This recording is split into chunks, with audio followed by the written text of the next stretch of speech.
एक छोटा गांव। घरों से धुआं उठ रहा है, धूप ढल रही है। गांव के कुएं पर कुछ बच्चे खेल रहे हैं। राहुल, रोहन, रश्मि, तीनों बच्चे आपस में बातें करते हैं। रोहन बोला, आज रात दादी कुएं की कहानी सुनाएगी। सभी बच्चे रास्ते में बातें करते हैं। राहुल बोला, कुएं वाली कहानी, वो तो बहुत डरावनी है। रश्मि, वो सिर्फ कहानी है। राहुल बोला, लेकिन वो सच में भूतिया है ना, रात में रोने की आवाज आती है। सभी बच्चे दादी के घर पहुंच जाते हैं। दादी कहानी सुनाती है। बहुत साल पहले इसी गांव में एक जवान लड़की रहती थी, लैला। वह बहुत सुंदर थी, पर उसके पिताजी ने उसकी शादी करने की सोची। इसलिए वो लैला को रिश्तेदारों के पास दिखाने ले जा रहा था। तभी लैला ने इस कुएं में कूद के अपनी जान दे दी। बच्चों, उस कुएं के पास मत जाना। सुना है लैला की आत्मा आज भी वहां रोती है।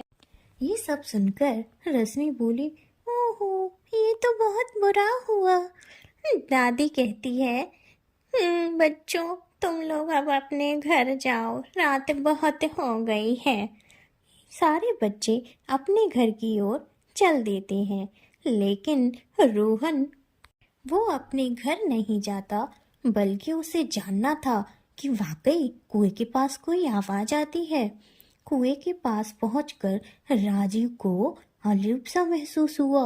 हवा ठंडी चल रही है, किसी की हल्की सी रोने की आवाज आती है। वो कुएं के अंदर झांकता है। कुएं के अंदर गहरा अंधेरा है। अचानक एक नीली रोशनी झिलमिलाती है और राहुल को किसी के गीले बाल दिखाई देते हैं। वो डर से भाग जाता है। अगले दिन राहुल अपने दोस्तों को बताता है कि उसने क्या देखा। वो उसे विश्वास नहीं करते, लेकिन रात होते ही राहुल की कहानी सच हो जाती है।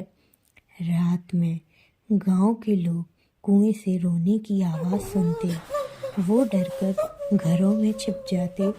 राहुल अपने कमरे में बंद हो जाता, लेकिन वो रोने की आवाज को साफ साफ सुन सकता है। अचानक राहुल का दरवाजा खुल जाता है। वो देखता है एक नीली रोशनी कमरे में आ रही है।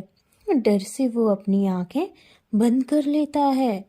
सुबह होने पर राहुल उठता है और देखता है कि वो कुएं के किनारे बैठा है। वो घबरा जाता है और गांव के लोगों को बुलाता है। गांव के लोग राहुल को बचाते हैं, उसे दादी के पास ले जाते हैं। दादी बताती हैं, लैला की आत्मा अब शांत हो गई है। राहुल ने अनजाने में उसकी मदद की। गांव के लोग मिलकर कुएं को बंद कर देते हैं। उन्हें पता चलता है कि कभी कभी कहानियाँ सिर्फ कहानियाँ नहीं होती, उनमें एक सच्चाई छिपी होती है, जिसे समझने के लिए कभी कभी साहस की ज़रूरत होती है, लेकिन जिज्ञासा को हमेशा नियंत्रण में रखना चाहिए।